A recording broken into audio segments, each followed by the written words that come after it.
दोस्तों, अगर एसएससी की किसी भी एग्ज़ाम की तैयारी कर रहे हो तो आप ये अच्छे से जानते हो कि मैथ का पोर्शन बहुत इंपॉर्टेंट होता है। अगर आपको ये नहीं पता कि मैथ में कौन सा पोर्शन ज़्यादा इंपॉर्टेंट होता है, कौन सी चीज़ों पे ज़्यादा ध्यान देना है, तो ये वीडियो आपके लिए बहुत खास होने वाला है। अब मैं आपको वीडियो शुरू होने से पहले बता दूं, मेरा नाम है विजय कुमावत और आप ये वीडियो देख रहे हैं नवाक्षी इंस्टीट्यूट पे।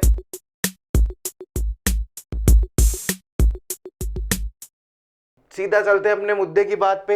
एसएससी की सभी एग्जाम्स की मैं बात कर रहा हूं, जैसे जैसे SSC GD, SSC MTS, CGL, CHSL या फिर जो भी चाहे सिलेक्शन पोस्ट, कोई भी एग्जाम हो, एसएससी की कोई भी एग्जाम हो, और उसमें भी आप अगर ध्यान से देखोगे तो आप ये तैयारी कर रहे हो MTS, CGL, CHSL, selection post, इन सभी एग्जाम्स की आप तैयारी करते हो और फॉर्म लगाते हो। इनमें क्या इंपॉर्टेंट है, देखो ध्यान से सुनना, ध्यान से सुनना।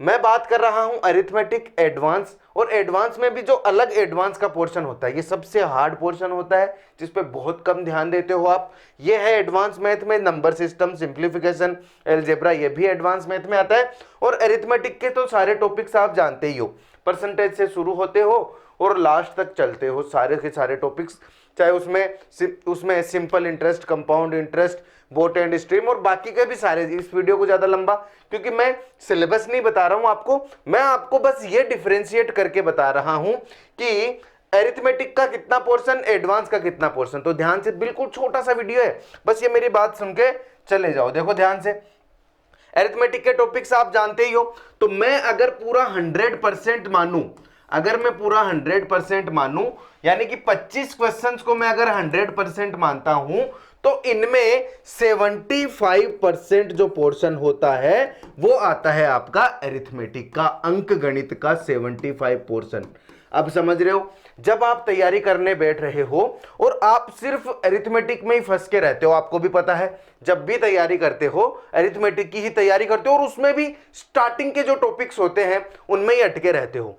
बाकी का जो 25% पोर्शन बचता है उनमें से अगर आप मान के चलते हो इसको 75, तो यहां 15% यानी 15% जो होता है वो आता है इन टॉपिक्स का। ये टॉपिक्स हैं नंबर सिस्टम, सिंप्लीफिकेशन और अलजेब्रा।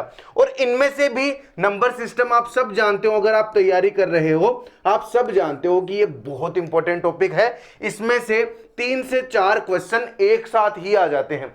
3 क्वेश्चन तो मान के चलो, 3 क्वेश्चन तो आते ही आते हैं, मतलब जो 15% भी आ रहा है उसमें भी सबसे ज्यादा चांस किसके हैं, नंबर सिस्टम के। बाकी सिंप्लीफिकेशन और अलजेब्रा ये तो आपको वैसे भी आने चाहिए, इनके डायरेक्ट सवाल नहीं पूछे जाते, लेकिन ये बाकी टॉपिक्स में आपके काम आते हैं। तो पूरे 100% में से 75% तो आ गया ये, 15% ये, यानी कि पूरा 90% का आपके पास हिसाब है। बाकी बचेगा 10%। 10% आता है ये वाला एडवांस, जो आपको खुद को बहुत एडवांस लगता है, जिसके चक्कर में आप मैथ पढ़ना छोड़ देते हो। वो सिर्फ और सिर्फ 10% हिस्सा है जो एग्जाम में आता है। हालांकि ये इसमें टाइम बहुत लगता है आपको, लेकिन एग्जाम में सिर्फ 10% क्वेश्चन पूछे जाते हैं 25 में से।